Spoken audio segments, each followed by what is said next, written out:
Langsung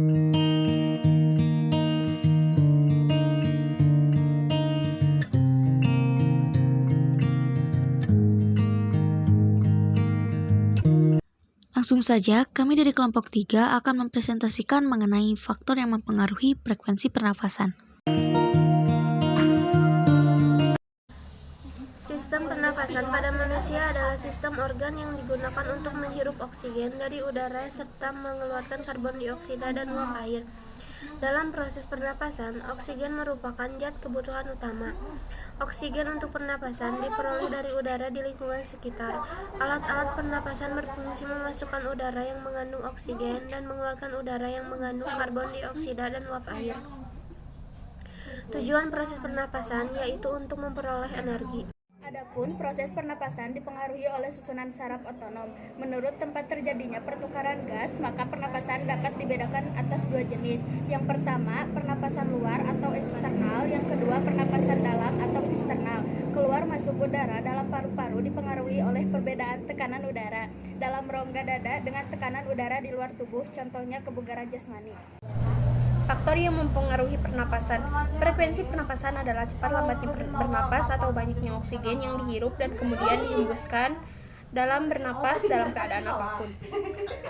Cepat lambatnya proses pernapasan tersebut dapat dipengaruhi oleh beberapa faktor, yaitu jenis kelamin dan aktivitas. Di sini akan diperdalam faktor kebugaran jasmani terhadap pernapasan kita.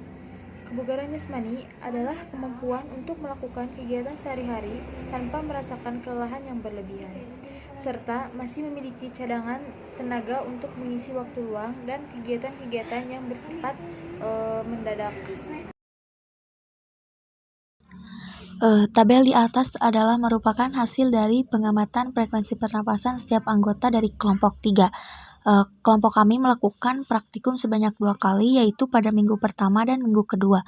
Di minggu pertama, kami melakukan aktivitas yang dapat mempengaruhi pernafasan. Di antaranya pada posisi kami melakukan duduk, berbaring, dan berdiri. Lalu pada aktivitas atau kebugaran jasmani, kami melakukan aktivitas berjalan dan squat jump. Baik, di sini saya akan menjelaskan tabel hasil praktikum dari kelompok 3, di mana dapat kita ketahui dan diperoleh dari tabel tersebut bahwa setiap anggota itu memiliki kenaikan frekuensi pernapasan saat melakukan aktivitas. Frekuensi pernapasan juga akan semakin meningkat ketika aktivitas yang dilakukan semakin berat, seperti contohnya anggota kelima, yaitu Cindy Amalia dengan frekuensi rata-rata saat duduk adalah 58,5 dan menjadi 85,5 saat melakukan jalan, dan berubah menjadi 126 saat selesai squat jump. Hal ini membuktikan bahwa saat melakukan aktivitas berat, maka tubuh akan membutuhkan lebih banyak energi dibandingkan orang yang tidak melakukan kegiatan. Kemudian pada data dapat dilihat juga bahwa frekuensi rata-rata pernapasan setiap anggota kelompok itu berbeda disebabkan karena kondisi fisiologis individu yang berbeda juga. Contohnya pada faktor berat badan. Hal ini dapat dilihat dari berat badan anggota kedua, Devi Nur Hardianti, saat posisi berdiri itu frekuensi rata-ratanya 73,5 dengan berat badan sebesar 63 kg. Anggota ketiga Nala, saat posisi berdiri frekuensi pernapasan rata-ratanya itu sebesar 58,5 dengan berat badan sebesar 45 kg. Menunjukkan bahwa frekuensi pernapasan juga dipengaruhi oleh berat badan. Dipengaruhi oleh berat badan, faktor frekuensi pernapasan juga dipengaruhi seperti hal-hal yang sudah disebutkan sebelumnya, yaitu dipengaruhi oleh usia, faktor suhu tubuh, dan jenis kelamin.